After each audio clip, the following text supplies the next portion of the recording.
And now, the Rink Rap Podcast from Forever Blueshirts, talking all things New York Rangers hockey. Here's your host, Jim Cerny. Welcome, Blueshirts faithful, to the latest edition of the Rink Rap Podcast right here at Forever Blueshirts. I am Jim Cerny. It's October. Welcome to October. Welcome to the hockey season. I know we still have less than a week to go before the puck is officially dropped on the 25-26 season. But once you flip that calendar to October, and there's a chill in the air and leaves are falling. I was writing about it earlier on Wednesday at Forever Blueshirts. Right, when those things start happening, you know it's here. The Rangers season is here, and there are steps along the way. Like, you get to early September after Labor Day, and you start hearing about players trickling back into New York and getting up to the MSG Training Center, and captains' practices and all that. And then mid-September or thereabouts, you have rookie camp. So you started to see guys in Ranger jerseys play prospect games and what have you. And then training camp starts and everybody's in town. And, then it feels like everything's underway and the new season is here. But it really isn't until you flip the calendar to October. And there's a different vibe, a different feel, like a hockey feel. Here we go. We're here now. And that's where we are. We flipped the calendar to October. We're less than a week away from the season opener. Season of redemption is what I call it, or a chance at redemption for the New York Rangers after their dysfunctional, disheartening, dismal, disgusting, dreary, how many more D words can I use to describe another D word? The 2024-25 season, right?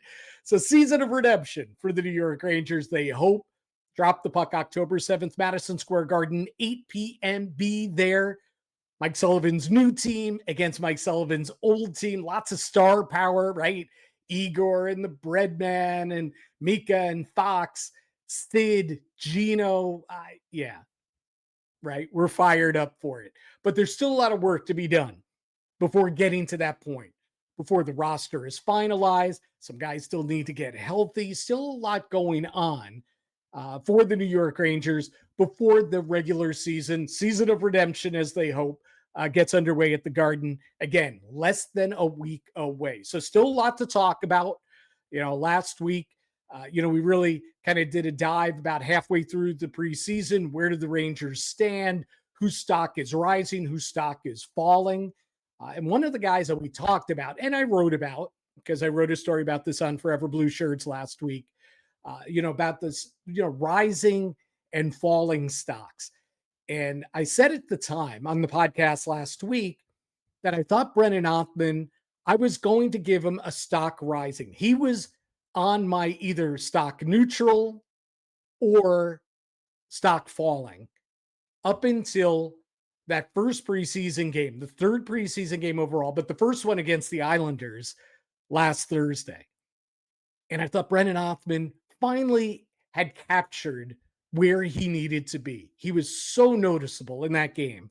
And it was a game that ended up being a 5-4 loss, a blown third period for the Rangers. Dylan Guerin's, dismal, going back to that word, third period, letting a 3-goal or a 2-goal lead slip away and eventually end up in a 5-4 loss, 3 third period goals against.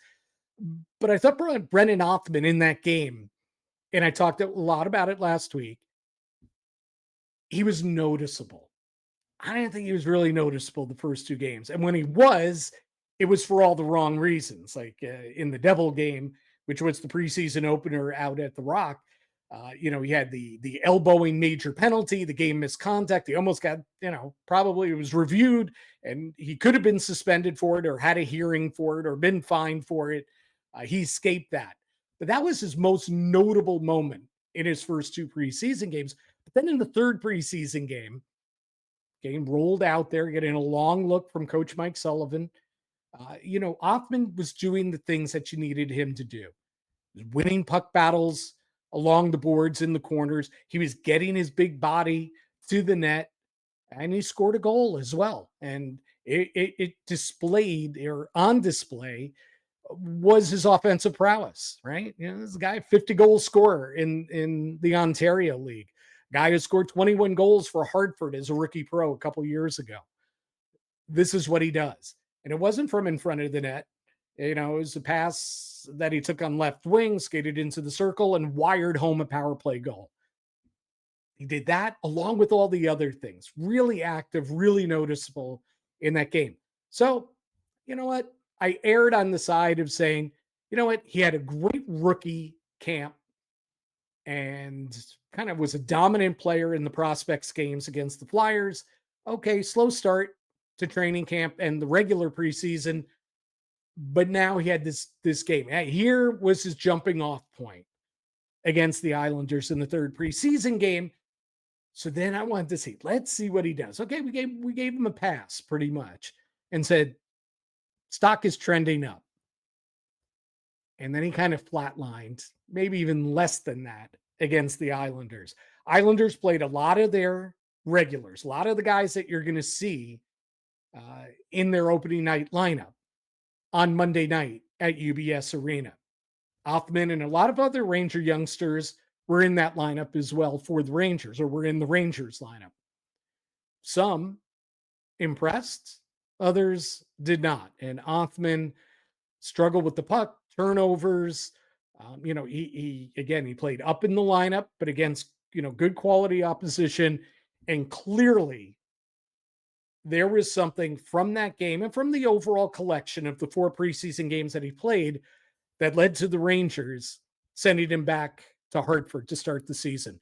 3rd straight year of his professional career that he will begin in the minor leagues. It was less of a big deal 2 years ago because he was a rookie pro. It was kind of expected. Last season, maybe a little disappointment. There was disappointment from Brennan Othmann for sure. But, he had an okay preseason, but he was really beaten out for a bottom 6 spot by Adam Edstrom, who's probably more of a better fit in a 4th line role anyway.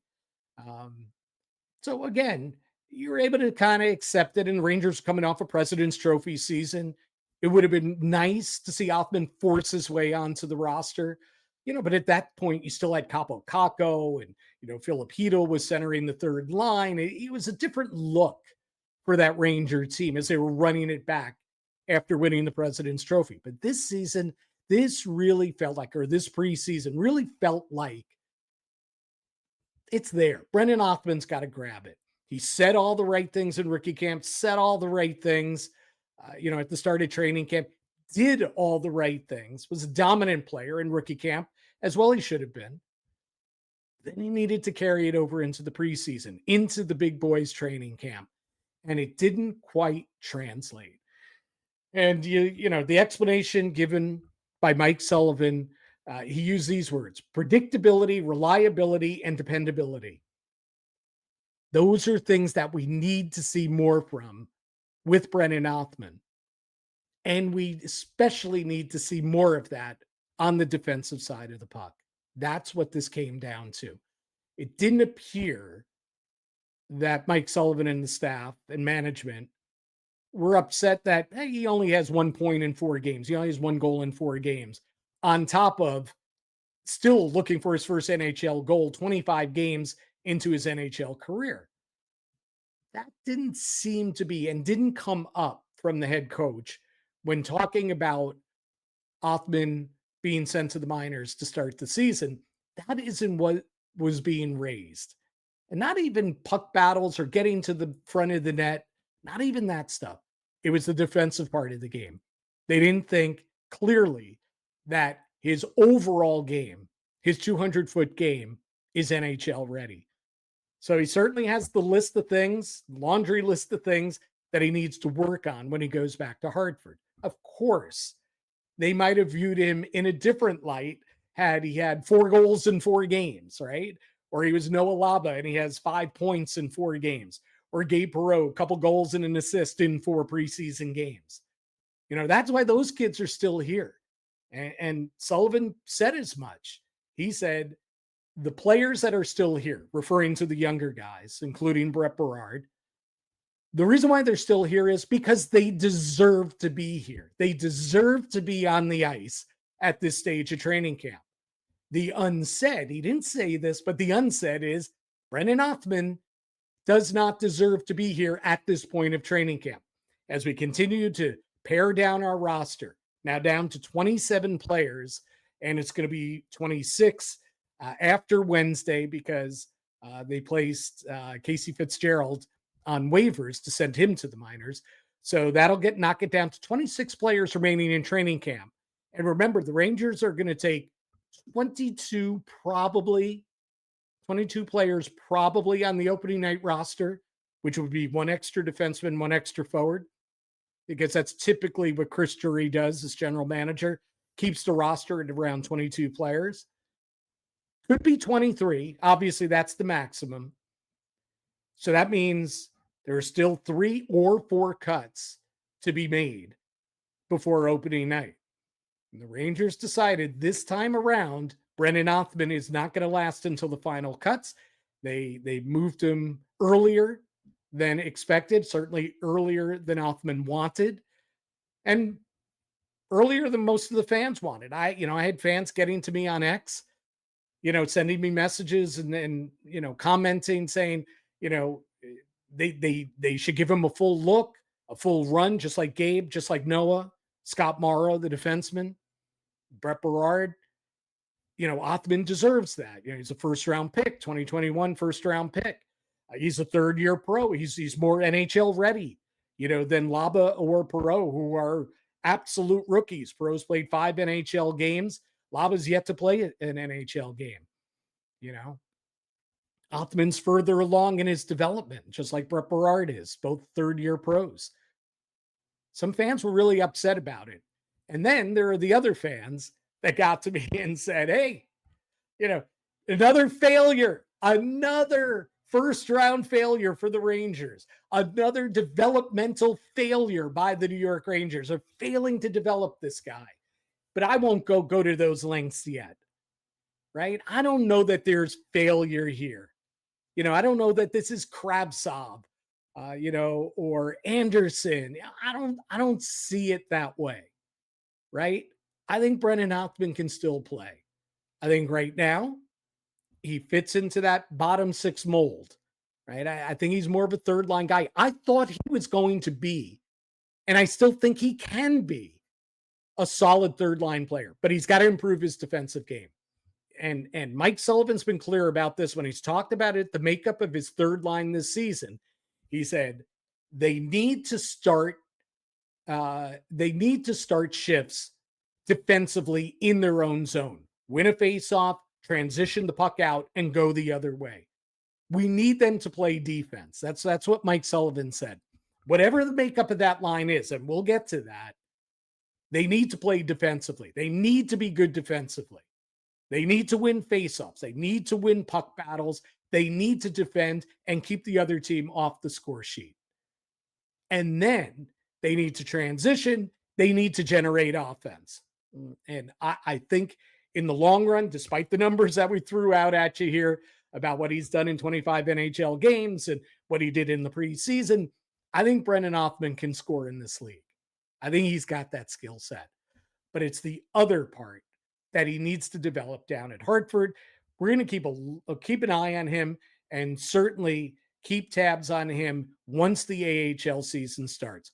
He needs to go down there with a good attitude. He needs to work, and he needs to work on the things that he's been specifically told to work on.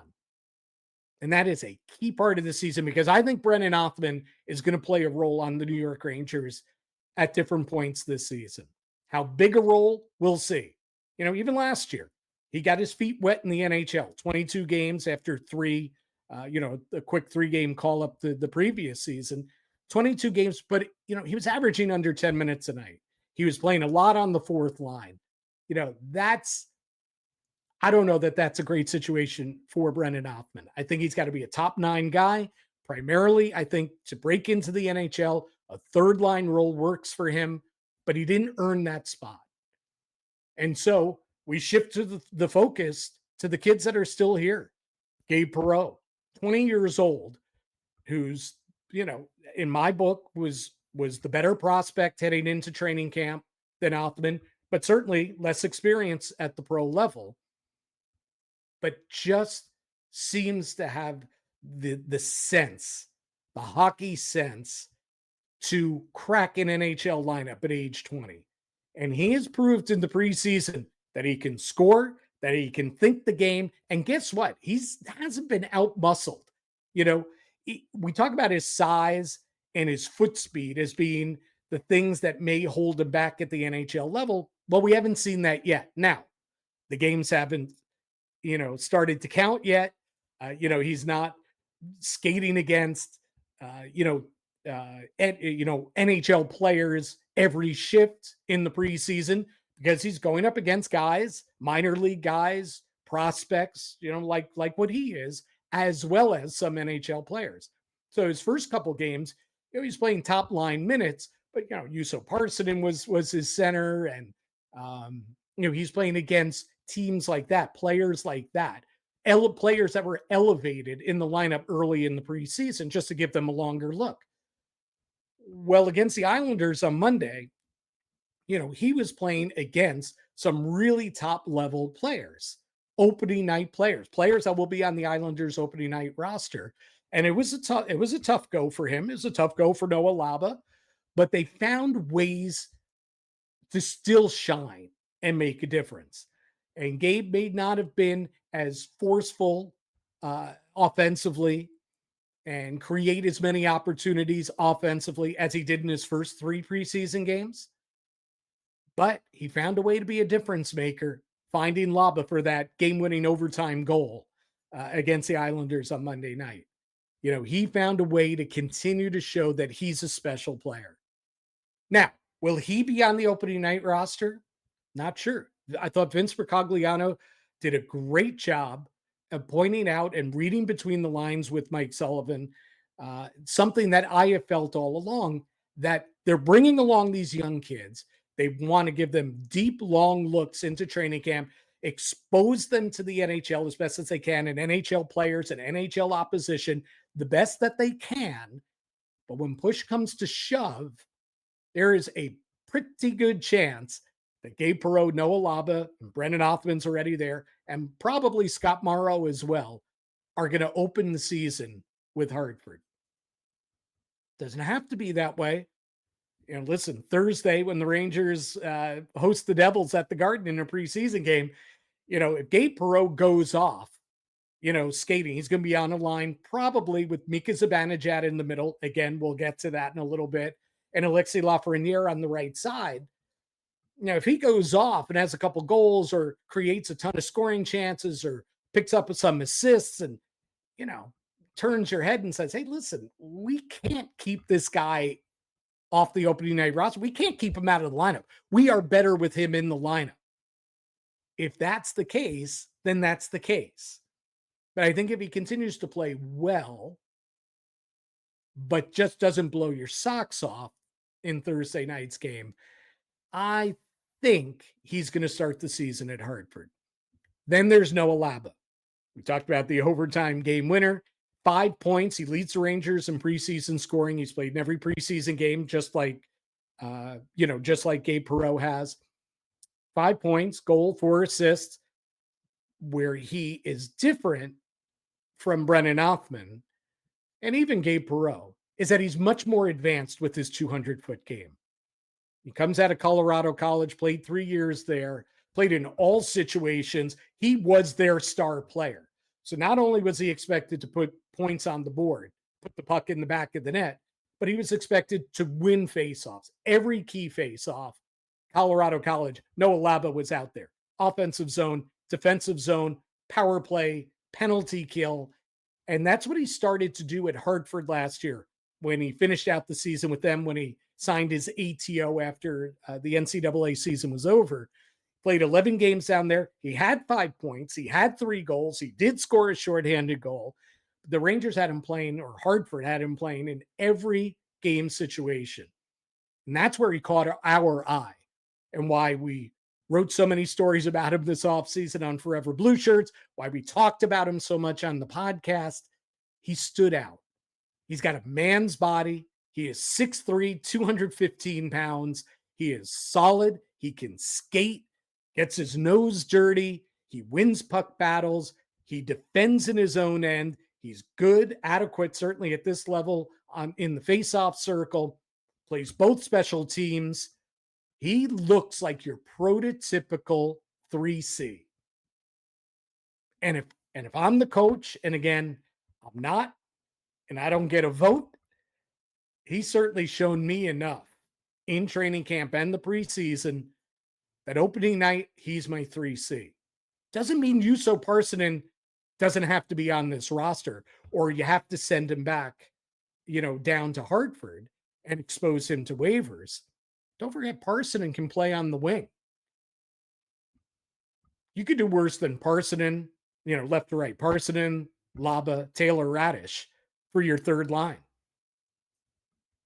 I'm not sure that Mike Sullivan's going to do that, though.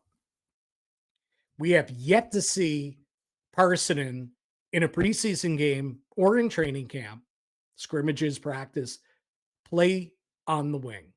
He has been exclusively a center. And as of late, these practices this week, we've seen him often be a duo with Taylor Radish on the right side.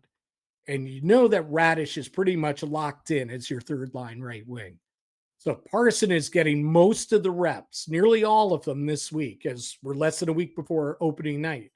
With Radish, to me, that means Mike Sullivan, who talked a lot about duos in your forward line combinations, JT Miller and Mika Zibanejad, Vincent Trocheck, Artemi Panarin, duos. Juuso Parssinen and Taylor Radish have been a duo. And if that's the case, then Noah Laba is going to start the season in the minors, unless Sam Carrick is unable to start the season. He has a lower body injury, did return to practice on Wednesday, skated in the red no contact jersey. So he's still got about a week, a little bit under, to get himself ready for opening night. So perhaps that's a way for Noah Laba to sneak his way onto the roster. I shouldn't even say sneak. He's kicking down the door, but work his way into a roster spot on opening night is if Carrick's not ready. But I think if Carrick is ready and healthy, I think that Parssinen's going to open the season as the third line center. Parssinen hasn't been great, hasn't blown my doors off, watching him in the preseason training camp. They hadn't been terrible either. And the Rangers are invested a little bit in him. Certainly has more NHL experience than a kid like Noah Laba. And it's not a terrible thing for Laba to go down and play 20 minutes a night with Hartford. Maybe with Othmann on one side and Perreault on the other, right? As they were in rookie camp, as they were in those games against the Flyers. So anyway, that's where we're at with training camp battles up front. Talk a little bit about Scott Morrow's battle and what the Rangers might do on the back end with their blue line, with the defensemen. And we'll also get into Artemi Panarin's contract situation, how it's affected by Kirill Kaprizov and his record-setting deal with the Minnesota Wild. We'll get to some of those things in our next segment right here. You are watching the Rink Rap and listening to the Rink Rap Podcast at Forever Blueshirts. Again, I'm Jim Cerny. And you're tuned in on the Odyssey Network, and also you're watching us on YouTube, and we thank you for being a part of it. We'll be right back.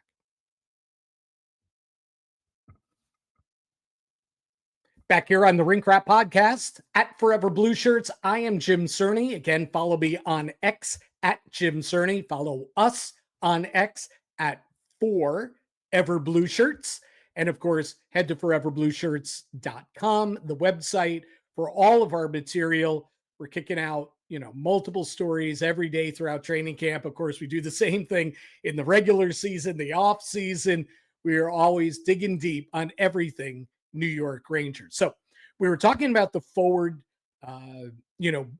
position battles in training camp, down to 26 players in camp and where we're headed. There is probably one battle, and Scott Morrow is probably battling himself to see if he can be the third pair right shot defenseman that right now, and for years, 4 years now, has been the domain of Braden Schneider, right? So Braden Schneider did get into his first preseason game Monday. I have spoken all offseason. I've written about this at Forever Blueshirts nonstop about the Rangers should give a look to Braden Schneider on his offside to work him into the top four so that he can play on the left side, maybe alongside Will Borgen, shut down D pair. And if Scott Morrow is ready for the NHL, then he slots in on the right side where Schneider typically is on the third pair. And then pick your poison, Carson Soucy or Urho Vakanainen as his defense partner. So the Rangers have given Scott Morrow every chance. He's played in every preseason game, obviously was a standout in rookie camp and against the Flyers in those prospect games. They've given Scott Morrow, the 22-year-old defenseman, every chance. And he'll get another chance, I would assume, Thursday against the Devils to earn a spot here, to knock their socks off and say, how can you start the season without me, as your right shot defenseman on the third pair, on your running your second power, being your second power play quarterback, running that second unit. You need me. And similar to Othmann, really what he needs to continue to prove to the Rangers, to Mike Sullivan and David Quinn and the staff, is that he can handle playing defense in the NHL. Now, that sounds obvious, Jim. He's a defenseman. Of course, he's got to play defense. Well, his calling card is being a top flight offensive defenseman. And we have really seen that in the preseason. His points don't maybe jump off the stat sheet at you, though he does have 3 points, in the preseason so far. But it's how he creates plays. It's how he makes these passes to put his teammates in good scoring position. The way he sets things up, the way he sees things out on the ice offensively. He's really good. You can see it. He is really good. And Rangers could certainly use more of that. Take some of the onus off of Adam Fox. And then, if Morrow makes it, you move Schneider up, give him added responsibility in the top four. The area that he needs to prove to Mike Sullivan, David Quinn, and company that he can handle is the defensive aspect. And that has not been as clear cut that he's ready for the NHL in those areas as he is offensively.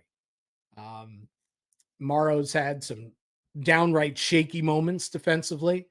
A couple breakaways with him on the ice where he got caught flat-footed and he's trying to chase somebody down. He's okay. They're playing this zone defense in their own end, not the man-on-man that they played before. And he's been okay with it, right? Not great, not terrible. He does seem to be prone to get, shoved off the puck in his defensive zone. He doesn't create a lot of space for his goaltenders to the side of the net or right by the blue paint. So these are things that certainly the coaching staff have noticed equally, if not more so, than the positives that they've noticed with, really high-end offensive game from Scott Morrow. So as I said about Laba, as I said about Perreault, my hunch here is that he's going to start the season playing 20, 22, 23, 24 minutes a night with Hartford. Even here in the preseason, he's gotten good minutes because Sullivan has put him out there on the penalty kill. Now, that's not a strength for Scott Morrow, but he wants to get a look. Let's see him defensively. What does he do a man down? How's he thinking the game on the penalty kill? It's not like if he makes the Rangers, the opening night roster, that they're going to have him out there on the penalty kill. Nope. It's going to be Fox, Gavrikov. It's going to be Schneider. It's going to be Borgen. It's going to be Susi and/or Vakanainen.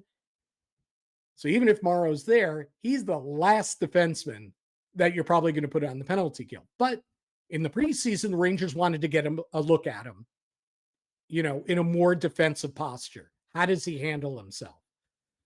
Which I think that's what preseason's for. It's not about winning and losing. It's about things like that, specifics like that. But if he doesn't make the team, he goes to Hartford. He will play on the penalty kill. He will run the number one power play. He will quarterback that top power play unit.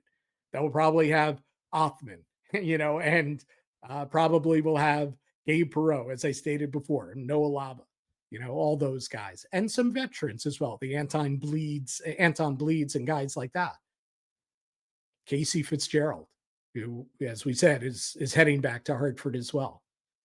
That's where I think Morrow's going to begin the season. But just like Brennan Othmann, and just as Mike Sullivan said on Tuesday, nothing is etched in stone. Things change in a heartbeat in the NHL. Rosters, lineups, injuries, good play, bad play, guys forcing their way onto the roster, slumps, whatever the case might be. Opportunities always are there for players to step into. And there is no way that if Othmann, Perreault, Laba, Morrow start the season in Hartford, they're just going to bake down there all year. Because there are going to be points, Rangers need a D guy, or the power play is lagging, or we just need a shot in the arm, or boy, that third line, we really overestimated that Juuso Parssinen could handle that role, or Taylor Radish needs to be in the lineup every game, or whatever the case might be. Or we have injuries to this guy and that guy, one on the blue line, one at center, one on the way, whatever. Opportunities will be there. The opening night lineup is not the be all end all. Yes, you want your kids there. And as a fan, you're so invested in these young kids making it. Give them the opportunity. And I agree. I don't disagree. But they are getting these opportunities in training camp. They are being evaluated closely. They are playing in, every preseason game to this point. Rangers know how important these kids are. It doesn't mean you need to force feed them into the NHL.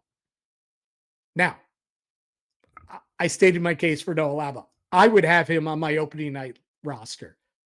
Gabe Perreault, I can make the argument for sending him to Hartford. I'd like to see him start the season in New York, but I understand him starting in Hartford if that's the case. Scott Morrow, same thing. I don't think he's shown enough that he's kicked the door down. So, as a result, what have we seen this week in practice? We've seen Fox and Gavrikov, no surprise there, top pair. We've seen Susi and Borgen. Again, not a big surprise. Remember, also keep in mind, Carson Susi's making $3.5 million this season, and the Rangers traded for him knowing that he had term on his contract last year before the deadline, knowing that, factoring him in to being a factor in their top six this season. That trade wasn't about just last season, let's get into the playoffs or try and get into the playoffs. This is about moving forward in 25-26 as well. So Susi, Borgen, guys who played together in the past with the Seattle Kraken, they've been partners before, familiarity there. They are probably your second pair, as they have been in practice this week. And that third pair has been pretty consistent. They played against the Islanders together. They've been practicing together this week. Vakanainen on the left, Schneider on the right. And when Sullivan was asked about this, he said, we view Brian Schneider was a catcher in the major leagues. Matt's Expos. See, I'm multifaceted. I know my stuff. Braden Schneider. Sullivan said about Braden Schneider, he's one of our four best defensemen. which I think is clear. We know that, right? He's one of the top four best all-around defensemen that the Rangers have. But Sullivan said he doesn't need to play in the top four for him to get his minutes. Remember, Schneider jumped up to 17 plus minutes last year. He said, we can get him more time on the power play. We can get him more time on the penalty kill. And he talked about load management. This was more specifically about how Alexis Lafreniere can slot in, get more opportunity, maybe cut minutes back for some of the other veteran players over the course of a long season by getting some work in and opportunities on the power play one unit. Okay. So the same holds true with Braden Schneider. You might run him out there on your top penalty kill and maybe cut back a little bit on Adam Fox being, on your top penalty kill, or the minutes that Adam Fox gives you or is asked to give you on your PK. Schneider picks it up there. Maybe Schneider is a point guy on your second power play unit if Morrow doesn't make the team. He picks up some minutes there, especially if PP1's not going to play 90 seconds of every power play as it's been the past 4 years or whatever it's been. Okay. So that's how Sullivan answered that question. What is Braden Schneider? He may not be a top four guy, but there are times that he may slot into the top four, depending on how a game's going. But how has he skated? How has he skated his defensemen? How has he paired them up? Fox Gavrikov, Susi Borgen, Vakanainen, Schneider. And I think that's how they're going to open the season. And if they do, that means Scott Morrow is going to open it playing 20, 22, 23, 24 minutes a night at Hartford. He is not going to be the seventh defenseman because that makes no sense. Just like it would make no sense to have Brennan Othmann be your 13th forward or have Gabe Perreault be your 13th forward. 20 minutes a night, Hartford, every situation. That's what it's got to be. Okay? So that's where they're at. Now, I would have made the case. I think Connor Mackey could be your seventh defenseman at the NHL level. But he's cleared waivers, going down to Hartford again. He's more the emergency guy. Somebody gets hurt, you got to call somebody up. I don't know, maybe you need a little toughness, on your back line. You call up Connor Mackey. Okay. That leaves Matthew Robertson as your seventh defenseman. I don't think he has stood out in the preseason. I know he is a late bloomer, struggled early in his pro career down at Hartford. Had injury issues on ice. Development wasn't as quick as they had hoped. Took a leap last year.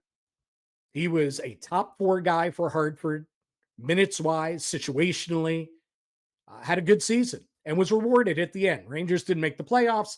Last two games meant nothing, but Matthew Robertson got in to his first two NHL games. Now here he is again, right? It's 24 years old. Not an old guy, but he's not a guy that if he's your seventh defenseman, he's just going to rot. Because the development of Matthew Robertson is different from the development of Scott Morrow. Morrow needs to play 20 minutes a night. He's 22 years old. He has one pro season under his belt. He's got 15 NHL games under his belt, one full season at AHL under his belt. So it's okay if he goes down there. It's bad if he's your seventh defenseman and sitting up in the press box every night. You can afford to have Matthew Robertson sit up in the press box every night. And here's the thing. If there's an injury on the Rangers blue line, Robertson might slot in or whatever. But let's say there's an injury. Somebody's out multiple games. Morrow gets called up and into that lineup, assuming that he's developing and playing well at Hartford. He gets that opportunity over Robertson in my book. All right. So again, these are just a bunch of lineup things, to kind of discuss and go through. Brett Berard, heading into training camp, I thought that he was going to be the third line left wing. And he's still in the mix, no doubt. But I'm not sure that they keep both Brett Berard and Connor Sheary on the roster. And I'm not so sure about Johnny Brodzinski. I know Peter Laviolette loved Brodzinski, loved him. But it's a new coach. So who does he attach to? Does he attach to Connor Sheary, who he's got a history with, won a couple Stanley Cup championships with? Do you keep both Sheary and Brodzinski? I like Brodzinski. I think he's perfect 13th forward. I don't need him to play 70 games a season. No disrespect. But on a team that's going to be a playoff team, maybe contend for the cup, I love Johnny Brodzinski as a 13th forward. And he's in and out of the lineup. Guys get hurt. Guys struggle. He can play up. He can play down, bottom six. He can play center. He can play on the wing. And that's why, look, last year, he played 50-odd games for the Rangers last season, career high in goals. Like, that's how he's carved out that niche. I'm not sold yet that Mike Sullivan believes in Johnny Brodzinski enough or as much as Peter Laviolette did. Lavi loved Johnny Brodzinski. I'm not sure that Sullivan does. Or that maybe Johnny Brodzinski is more expendable at the expense of signing Connor Sheary off his PTO. Keep an eye on that. And maybe it's signed Connor Sheary and Johnny Brodzinski as your 13th forward and rotates in. Connor Sheary certainly doesn't need to play every night once the season starts if he's here. Okay? But then, if Sheary and Brodzinski are here, I don't see them carrying 14 forwards. So I would think then that Brett Berard could start in Hartford as well. I love Brett Berard on that third line. Speed, agitates, nonstop motor, go, skill. If he's healthy and, I know he's not great defensively. He's a work in progress. And listen, if he gets sent to Hartford, he may get a similar message to Brennan Othmann that he needs to be better defensively. Of course, he's also, 4 or 5 inches shorter than Brennan Othmann. He's, whatever he is, 15, 20 pounds, less heavy. But anyway, those are things to watch in the final 2 preseason games. And we'll take a look ahead at the preseason games coming up. And again, that quick thought on Artemi Panarin's contract when we return on Rink Rap right here at Forever Blueshirts. Again, part of the Odyssey family. And also you can watch us right here at YouTube at the Forever Blueshirts page. We'll be right back.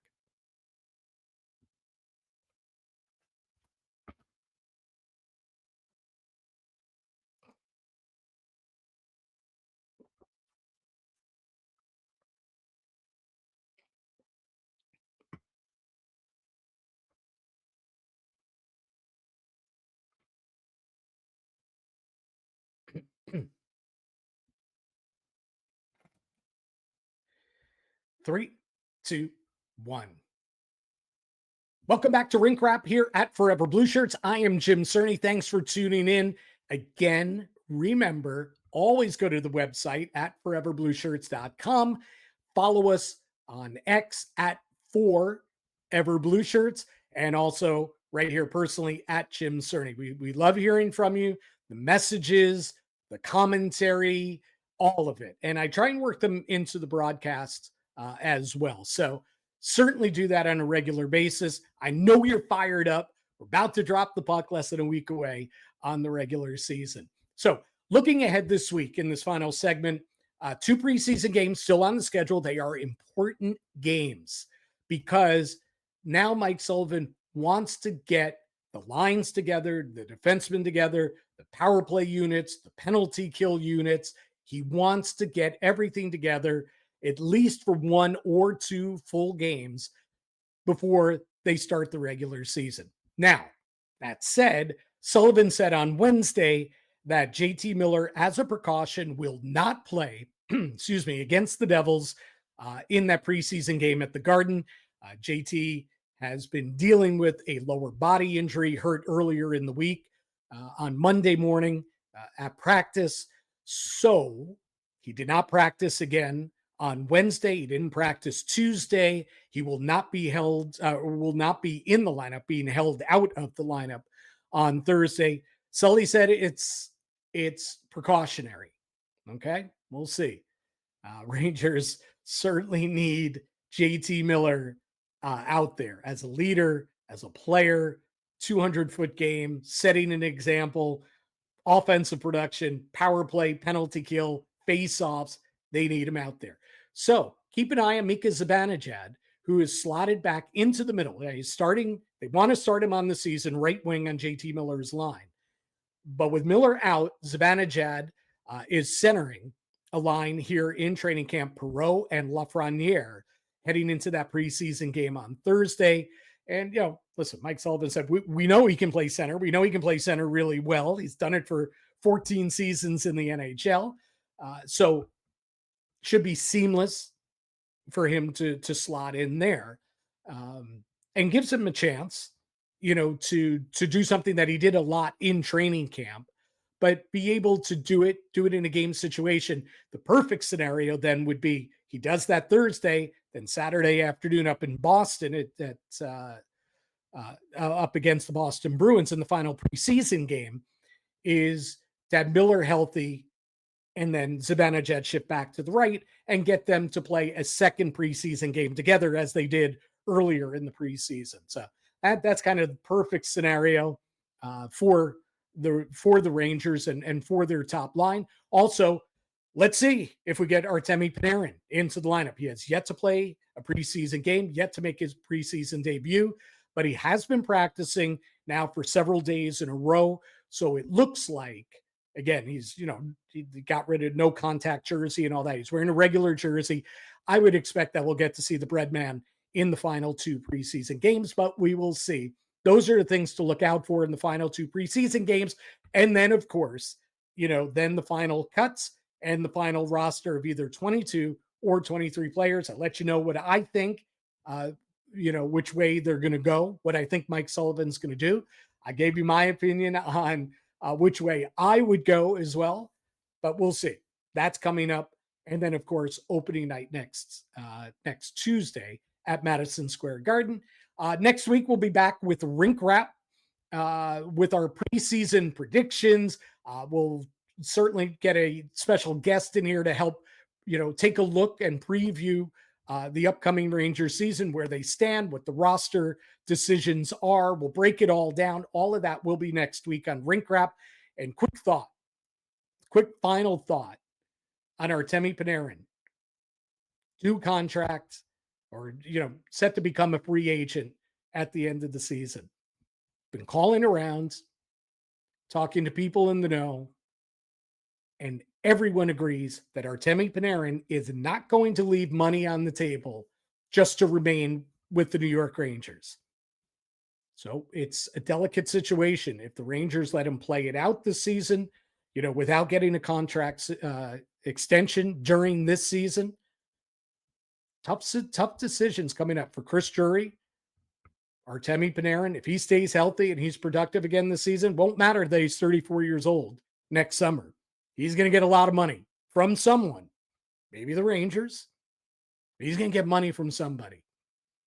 The fact that Kirill Kaprizov just got an 8-year contract with a record-setting $17 million a season AAV, that's not going to hurt Panarin. I get it. Panarin's 5 years older, than Kaprizov. I get it. Panarin can still play. He can still produce. He will still produce in the NHL. He can still skate. He can still score. He's still a great player. He is still one of the best in the NHL. And if he plays to form this season, he's going to land, may not be an 8-year contract like Kaprizov got, and it may not, won't be $17 million a year. It's still going to be a sizable deal on Panarin's next contract. And again, people are telling me that he's not going to give the hometown discount to stay with the Rangers. But the Rangers, on the other hand, may not be rushing to throw money at Panarin just yet either, because Connor McDavid is out there. He is out there. He is unsigned. He is committed to trying to win the Stanley Cup this season with the Edmonton Oilers. But I'm not so sure he is signing. He may not be signing with the Oilers before this season ends. He really is taking a big view, both micro and macro view at where the Edmonton Oilers are heading this season and beyond. He's going to get his money from anywhere, from anybody. Trust me, he will get his money. The Rangers will give him that money if he's a UFA next summer. 17 million. McDavid's got to get more money than Kaprizov, right? Is he going to get 18, 19? Is he going to get $20 million a year? It's crazy, but the salary cap keeps going up. Interesting, right? Interesting. We'll get more into that, but that's what we hear, and that's what we think about Artemi Panarin and his contract situation. So you know what's coming up, you know what's behind us, and you know, again, what's happening next Tuesday. And we'll be back next week. We're going to come back on Monday with the Rink Rap Podcast here at Forever Blueshirts, and we'll break down and preview the upcoming 25-26 season for the New York Rangers. Thanks for tuning in to Rink Rap. I'm Jim Cerny. Again, thanks for joining us as part of the Odyssey family. Thanks for checking us out on YouTube at the Forever Blueshirts page, and we will catch you next week. Enjoy, everybody.